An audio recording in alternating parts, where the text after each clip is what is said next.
Hi friends, ഞാനിപ്പോൾ ഉള്ളത് എറണാകുളം ജില്ലയിൽ കാക്കനാട് അത്താണി എന്ന് പറഞ്ഞ സ്ഥലത്താണ്. ഇവിടെ വന്ന് ഫൈസലിനെ കാണാനാണ്. ഫൈസലിന് പറ്റിയ നല്ലൊരു വധുവിനെ നമുക്ക് കണ്ടെത്തണം. ഫൈസലിന് സ്പൈനൽ കോഡ് ഇഞ്ചറി പറ്റിയിട്ട് നടക്കാൻ ബുദ്ധിമുട്ടാണ്. ആദ്യമൊക്കെ കിടപ്പിലായിരുന്നു, ഇപ്പോൾ അത്യാവശ്യം വാക്കറൊക്കെ പിടിച്ച് നടക്കും. അതെന്താ പറ്റിയെന്ന് വെച്ചാൽ ഓട്ടോ ഒന്ന് തെറിച്ച് വീണതാണെന്നാണ് പറഞ്ഞത്. ഡീറ്റെയിൽ ആയിട്ട് നമുക്ക് അവരോട് ചോദിക്കാം. ഈ പിന്നിൽ കാണുന്നതാണ് കേട്ടോ ഇവരുടെ വീട്. ഓക്കെ, എന്നാൽ വാ നമുക്കുള്ളിലേക്ക് പോവാം. ഇതാട്ടോ വീട്. അപ്പോൾ ഇതാണ് കേട്ടോ. ഫൈസൽ ബ്രോ, എന്തൊക്കെയാ വിശേഷം? സുഖമായിട്ടിരിക്കുന്നു. അപ്പോൾ നിങ്ങൾ എത്ര വർഷമായി സ്പൈനൽ കോഡ് ഇഞ്ചറി പറ്റിയിട്ട്? ഇപ്പോൾ 9 വർഷമായി. 9 വർഷം. 9 വർഷമായി. അത് ഓട്ടോ ഒന്ന് തെറിച്ച് വീണതേനോ? ഓട്ടോ തെറിച്ച് വീണിട്ട് നേരെ പുറത്തേക്ക് ഒന്ന് വീണ്. വണ്ടി വന്നിട്ട് നേരെ എൻ്റെ നട്ടലിലേക്ക് ഒന്ന് വീണു. വണ്ടി കയറിയോ? നട്ടലിലേക്ക് ഒന്ന് വീണു വണ്ടിയോ? മറിഞ്ഞു വീണു. അപ്പോൾ അൽഹംദുലില്ലാ ഇപ്പം ഇങ്ങനെ പിടിച്ച് നമുക്ക് നടക്കാൻ ഫിസിയോതെറാപ്പി ചെയ്ത് റെഡിയായി വന്നതാണ് അല്ലേ? ഓക്കെ. അപ്പോൾ ഡോക്ടർ പൂർണ്ണമായിട്ട് ഭേദാവെന്ന് പറഞ്ഞിട്ടുണ്ടോ? ഫിസിയോതെറാപ്പി ചെയ്തങ്ങനെ ചെയ്യാനാ പറഞ്ഞേക്കണ, വേറൊരു മാർഗമില്ല. ഫിസിയോതെറാപ്പി ചെയ്യാം അത്ര പറഞ്ഞിട്ടുള്ളൂ. വേറെ മരുന്നിൻ്റെ കാര്യങ്ങളൊന്നുമില്ല, ഫിസിയോതെറാപ്പി ചെയ്യാം എന്നത്രേ ഉള്ളൂ. 2016 ഇത് പറ്റിയത്? 2016 പറ്റിയ. അപ്പോൾ അതിനുശേഷം കുറച്ച് കാലം കിടപ്പിലായി പോയിട്ടുണ്ടോ അല്ലേ?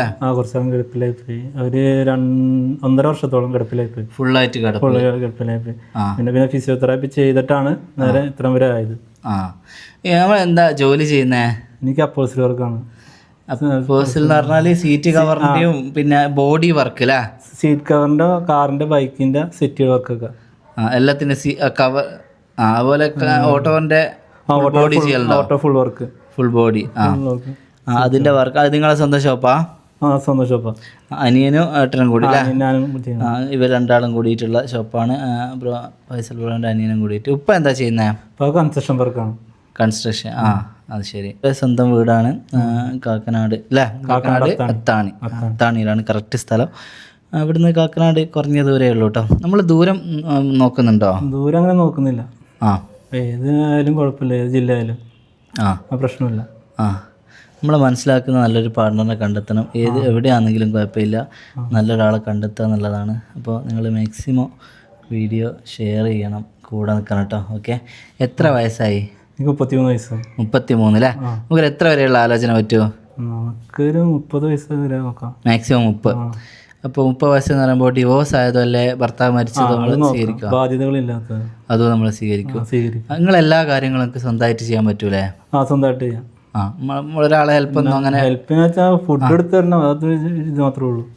ഭക്ഷണങ്ങളൊക്കെ എടുത്ത് തരണം, വേറെ ഒന്നുമില്ല. ബാക്കിയൊക്കെ നമുക്ക് സ്വന്തമായിട്ട് ചെയ്യാം. അതായത് ഇപ്പോൾ നിങ്ങളെ പിന്നെ പേഴ്സണൽ കാര്യങ്ങളൊക്കെ സ്വന്തമായിട്ട് ചെയ്യുക. പിന്നെ നമ്മൾ വണ്ടി ഓടിക്കാൻ അങ്ങനെ ഒന്നും ബുദ്ധിമുട്ടാണ്. അതെ. അപ്പോൾ മറ്റേ എക്സ്ട്രാ ടയർ വെച്ചിട്ടുള്ള വണ്ടി ഉണ്ടോ?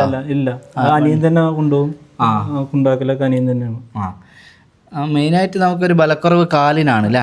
കാലിന് താഴേക്കാണ്, കരക്ക് താഴോട്ടാണ്. അതെ. അതോ ഇപ്പോൾ അൽഹംദുലില്ലാ ഇത്രയും ഓക്കെയാണ്. അപ്പോൾ മൂപ്പർക്ക് ഈ സ്പൈനൽ കോഡ് ഇഞ്ചറി പറ്റിയിട്ട് അരക്ക് താഴോട്ട് ടച്ച് ചെയ്താൽ പോലും മനസ്സിലാവാത്ത രീതിയിലൊക്കെ ആയവരുണ്ട്, ബൊക്ക വിളിച്ചായിട്ട്. പക്ഷെ ബ്രോയ്ക്ക് അത്ര വലിയ ഇഷ്യൂ വന്നിട്ടില്ല. അതും നിങ്ങൾ ആലോചിക്കണം. എത്രാമത്തെ വയസ്സിലായിരുന്നു ഇത് സംഭവിച്ചേ? ഇതിപ്പോൾ 23-ാമത്തെ വയസ്സിൽ. 23-ാമത്തെ വയസ്സിൽ. ജന്മനാ യാതൊരു പ്രശ്നമില്ല, നമ്മളെ പോലെ തന്നെ നടക്കാനൊന്നും യാതൊരു ബുദ്ധിമുട്ടും, സ്പൈനൽ കോഡ് ഒന്നും ഒരു പ്രശ്നമില്ല. ഒരു ആക്സിഡൻറ്റ് കൊണ്ട് ജീവിതത്തിൽ ഇങ്ങനെ വന്നതാണ്. ഒരു ആക്സിഡൻ്റ് ഇതുമായിട്ട് ഇങ്ങനെ ബുദ്ധിമുട്ട് അനുഭവിക്കുന്ന എത്ര ആൾക്കാരുണ്ടാവും അല്ലേ?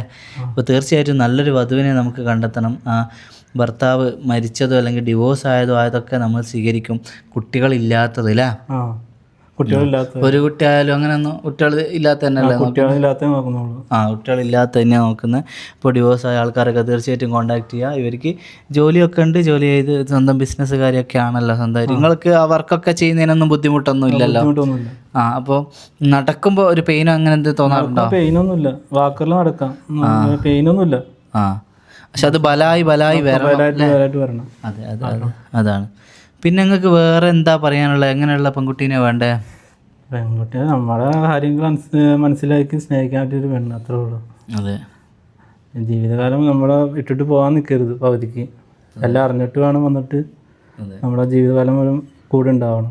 നിങ്ങൾക്ക് വേറെ എന്തെങ്കിലും ബുദ്ധിമുട്ടോ കാര്യങ്ങളുണ്ടോ? സ്ഥിരമായിട്ട് ടാബ്ലറ്റ് ഒന്നും എന്തെങ്കിലും കഴിക്കുന്നുണ്ടോ? യൂറിൻ്റെ പ്രശ്നമുണ്ട്.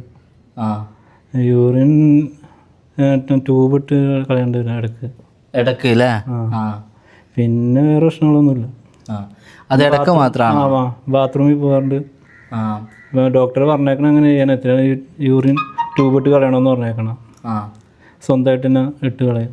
ആ സ്വന്തമായിട്ട് തന്നെ ചെയ്യും അല്ലേ? നിങ്ങൾ എത്ര വരെയാണ് പഠിച്ചേ? 10 വരെ പഠിച്ചാണ്. 10ാം ക്ലാസ് വരെ. ആ നമുക്ക് വേറെ എന്തെങ്കിലും കാര്യങ്ങൾ പറയാനുണ്ടോ? വേറെ ഒന്നുമില്ല. നമ്മൾ കാര്യങ്ങൾ ഇത് കണ്ടിട്ട് അനുസരിച്ചൊരു പെണ്ണ് വരണം, അത്രേ ഉള്ളൂ, വേറെ ഒന്നുമില്ല. അതെ. അപ്പോൾ അത്രേ ഉള്ളൂ കാര്യങ്ങൾ. പുള്ളിക്കിപ്പോൾ പിന്നെ വാക്കർ ഉപയോഗിച്ച് നടക്കാം. പിന്നെ യൂറിൻ്റെ ഒരു വിഷയം പമ്പിട്ട് അത് പുള്ളി തന്നെ സ്വയം ചെയ്യും. അപ്പോൾ നമുക്ക് ദൂരമൊന്നും പ്രശ്നമില്ല, എവിടെയാണെങ്കിലും കുഴപ്പമില്ല, മനസ്സിലാക്കുന്ന ഒരാളെ കണ്ടെത്തിയാൽ മതി അല്ലേ? ഒരു 30 വയസ്സ് വരെ പറ്റും. ആ ഭർത്താവ് മരിച്ചത്, ഡിവോഴ്സായതൊക്കെ നമുക്ക് പറ്റും. പക്ഷേ ബാധ്യത ഇല്ലാത്തതാണ് വേണ്ടത്. അതേപോലെ തന്നെ പിന്നെ ജോലിയുണ്ട്, നല്ല വീട് കാര്യങ്ങളൊക്കെ ഉണ്ട്. അനിയനും രണ്ടാളും കൂടിയാണ് വർക്കൊക്കെ ചെയ്യുന്നത്. പിന്നെ ഇവർ 2 മക്കളാണ്. അനിയനും ഫൈസൽ ബ്രോവും തന്നെയാണ്. അപ്പോൾ അനിയൻ്റെയും കല്യാണമൊന്നും കഴിഞ്ഞിട്ടില്ല. പിന്നെ ആള് പാട്ടും പാടും. പാട്ട് പാടുവാ? ആദ്യം പറയേണ്ട കാര്യം അവസാനം കേട്ടോ പറഞ്ഞേ. രണ്ടുപേരും പാട്ട് പാടുന്ന. പൂത്തു നിന്ന കടമ്പിലെ പുഞ്ചിരിപ്പൂമൊട്ടുകൾ ആരാമ പന്തലിൽ വീണു പോയെന്നോ, മധുരമില്ലാതെ നെയ്ത്തിരി നാളമില്ലാതെ സ്വർണ്ണമാനുകളും പാടും കിളിയുമില്ലാതെ നീ നേകനായെന്തിനെൻ മുന്നിൽ വന്നു, പനി നീർമണം തൂകുമൻ തിങ്കളേ, തൂമഞ്ഞിൻ നെഞ്ചിലൊതുങ്ങി മുന്നാഴി കനവ്, തേനോലും സാന്ത്വനമായി ആലോലം കാറ്റ്, സന്ധ്യാരാഗവും തീരവും വേർപിരിയും വേളയിൽ എന്തിനിന്നും വന്നു നീ പൂത്തിങ്കളേ, തൂമഞ്ഞിൻ നെഞ്ചിലൊതുങ്ങി മുന്നാഴി കനവ്. സൂപ്പർ, അടിപൊളി. പാട്ട് മാത്രമൊന്നുമല്ല കേട്ടോ, വേറെയുണ്ട് പുള്ളിയുടെ കഴിവുകൾ. വീട് ആ പുറത്തൊക്കെ വീടുണ്ടല്ലേ ഇവിടെ? ആ യെസ്, ഈ വീടൊക്കെ പുള്ളി ഉണ്ടാക്കിയതാണ് കേട്ടോ. ഫൈസൽ ഭായ് വേറൊന്നും ഇല്ലല്ലോ? വേറൊന്നുമില്ല. എന്നാ പിന്നെ ഞാൻ ഇറങ്ങട്ടെ. അസ്സലാമു അലൈക്കും. വലൈക്കും സലാം. അപ്പോൾ ഫ്രണ്ട്സ്, ആ ഫൈസൽ ഭായ് പറഞ്ഞൊക്കെ നിങ്ങൾ കേട്ടല്ലോ. അത് മനസ്സിലാക്കിയിട്ട് നല്ലൊരു അത് തന്നെ വരട്ടെ കേട്ടോ. കാരണം ആ ഒരവസ്ഥ വല്ലാത്തൊരവസ്ഥയാണ്. അതുവരെ യാതൊരു ബുദ്ധിമുട്ടും ഇല്ലാത്തൊരു വ്യക്തി പെട്ടെന്നൊരു ആക്സിഡൻറ്റിലൂടെ ഇത് വരിക എന്ന് പറഞ്ഞാലേ അത് ഒരു വിഷമകരമാണ്. പക്ഷേ അതിൽ നിന്നൊക്കെ പുള്ളി തരണം ചെയ്ത് ഫിസിയോതെറാപ്പിയൊക്കെ ചെയ്ത് വാക്കർ പിടിച്ച് നടക്കുന്ന ആ രൂപത്തിലൊക്കെ ആയി. അൽഹംദുലില്ലാ, പഠിച്ചവനോട് സ്തുതി പറയണം. സ്പൈനൽ കോഡ് ഇഞ്ചറി പറ്റിയിട്ട് വർഷങ്ങളായിട്ട് കിടക്കുന്ന ആൾക്കാരുണ്ട്, വീൽ ചെയറായി പോയ ആൾക്കാരുണ്ട്. അൽഹംദുലില്ലാ, ഫൈസൽ ഭായ് അതൊക്കെ വെച്ച് നോക്കുമ്പോൾ ഒരുപാട് ഓക്കെയാണ്. പിന്നെ വർക്കിന് പോകാൻ പറ്റുന്നുണ്ട്, ഇവിടെ വർക്ക് കാര്യങ്ങളൊക്കെ ചെയ്യുന്നുണ്ട്, എല്ലാം കൊണ്ട് ഓക്കെയാണ്. പിന്നെ യൂറിൻ്റെ ഒരു വിഷയം പറഞ്ഞല്ലോ, അതെന്ന് പറഞ്ഞാൽ ഇടയ്ക്കിടയ്ക്ക് അങ്ങനെ ചെയ്യണം, അങ്ങനെയാണ്. ഇതിലൊക്കെ കൂടുതൽ ഡീറ്റെയിൽ ആയിട്ടൊക്കെ അറിയണമെങ്കിൽ ഫൈസൽ ഭായിനെ ഡയറക്റ്റ് വിളിച്ച് ചോദിക്കുക. അതല്ലാണ്ട് ഒരു ഡോക്ടറുടെ കൗൺസിലിംഗ്, നിങ്ങൾക്ക് എന്തെങ്കിലും ഒരു ഉറപ്പ് കാര്യങ്ങൾ അങ്ങനെ എന്തെങ്കിലും ഒരു ഡീറ്റെയിൽ ആയിട്ട് അറിയണമെങ്കിൽ തീർച്ചയായിട്ടും ഡോക്ടറുടെ കൗൺസിലിംഗ് കൊടുക്കുക. പ്രശ്നമൊന്നുമില്ല, എല്ലാം മനസ്സിലാക്കിയിട്ട് മാത്രം മുമ്പോട്ട് വരിക. അപ്പോൾ ആയിക്കോട്ടെ, കൂടുതലൊന്നുമില്ല. എത്രയും പെട്ടെന്ന് ഫൈസൽ ഭായിൻ്റെ കല്യാണം നടക്കട്ടെ. നിങ്ങൾ മാക്സിമം ഷെയർ ചെയ്യാം കേട്ടോ.